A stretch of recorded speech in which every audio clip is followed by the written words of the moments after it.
NCERT पढ़े उसी की आगे की वाली वीडियो पढ़ेंगे आज। तो आज की वीडियो है कहाँ से आया किसने पकाया।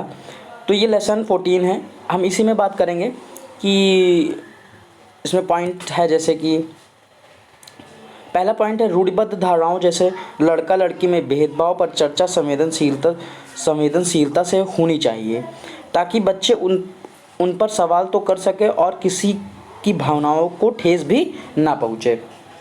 और फिर उसके बाद है बच्चों के परिवेश में दवाई के रूप में प्रयोग किए जाने वाले पेड़ पौधे की पहचान व उनका उपयोग पारंपरिक ज्ञान की समझ व परख का मौका देगा। बिल्कुल सही बात है। आसपास में होने वाले मतलब वहाँ के आसपास के पेड़ पौधे जो बच्चों से आप पूछिएगा कि आसपास के ऐसे कौन से पेड़ पौधे हैं जो औषधि के रूप में यूज़ होते हैं, तो आप उनको खुद बता सकते हैं कि नीम का पेड़ हो सकता है, तुलसी का पेड़ औषधि के रूप में यूज़ होता है, और कड़ी पत्ता हो गया। बहुत सारे ऐसे जो पेड़ होते हैं जिनका क्या होता है हम औषधि के रूप में यूज़ करते हैं। जैसे पत्तियों का अलग यूज़ होता है और नीम के फल का यूज़ अलग होता है जिसको गल्ला बोलते हैं, और पेड़ की छाल का अलग यूज़ होता है।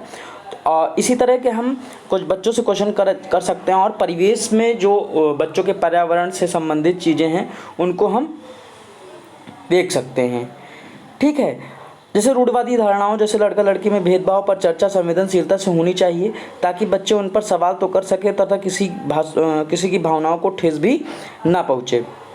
रूढ़िबद्ध धारणाओं जैसे लड़का लड़की में भेदभाव पर चर्चा संवेदनशीलता से होनी चाहिए। बिल्कुल सही बात है कि बहुत सारे गार्जियन या फिर आसपास के जो ऐसा परिवेश होता है जो लड़का लड़कियों में भेदभाव करता है, बहुत सारे ऐसे परिवेश हैं जहाँ पर लड़कियों को अभी भी आगे बढ़ने से रोका जाता है, उनको बाहर पढ़ने नहीं भेजा जाता है, और उनको सिर्फ़ और सिर्फ खाना बनाने, किचन का काम करने और घर के ही कामों में व्यस्त रखा जाता है, और उन्हें बाहर की दुनिया से कोई लेना देना नहीं होता है। अब ये होता है कि लड़कियां सिर्फ किचन का काम करेंगे और लड़का गाड़ी लेके बाहर घूमेगा, टहलेगा, रात में घूमेगा, ऐसा नहीं होता। और आज के समय में क्या होता है, लड़की लड़का सभी कंधे से कंधा मिलाकर चल रहे हैं। सभी क्षेत्र में लड़के लड़कों में कोई भेदभाव नहीं रह गया है दोस्तों।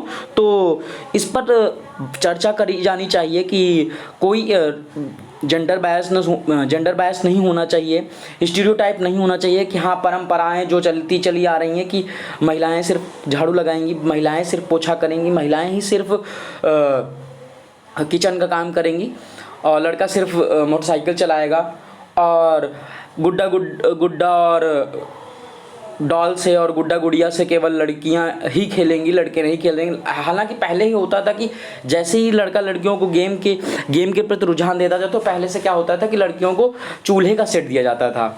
मतलब उसमें बेलन होगा, सिलेंडर होगा, पीढ़ा, बेलना, ये सारी चीज़ें दी जाती थी, और लड़कों को क्या दिए जाते, गन दिए जाते थे, कार दी जाती थी, है ना, ऐसी चीज़ें दी जाती थी जो रूढ़िवादी थी, जेंडर बायसनेस थी। तो इन सबको दूर करना है।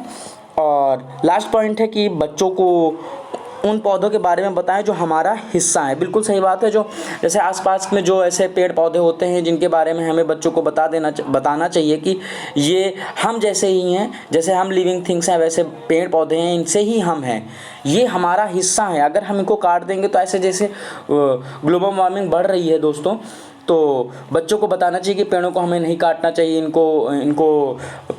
इनको लगाना चाहिए, और इनकी देख रेख करना हमारा मौलिक कर्तव्य होना चाहिए। जितने जंगल होंगे उतना ही ऑक्सीजन अच्छे से मिलेगी और पर्यावरण शुद्ध होगा दोस्तों। तो बच्चों को अभी से पर्यावरण के प्रति सजग बनाना होगा। और इस चैप्टर में यही था दोस्तों। और अगर आपको ये वीडियो अच्छी लगी हो तो इस वीडियो को लाइक करें और सब्सक्राइब करिएगा। धन्यवाद।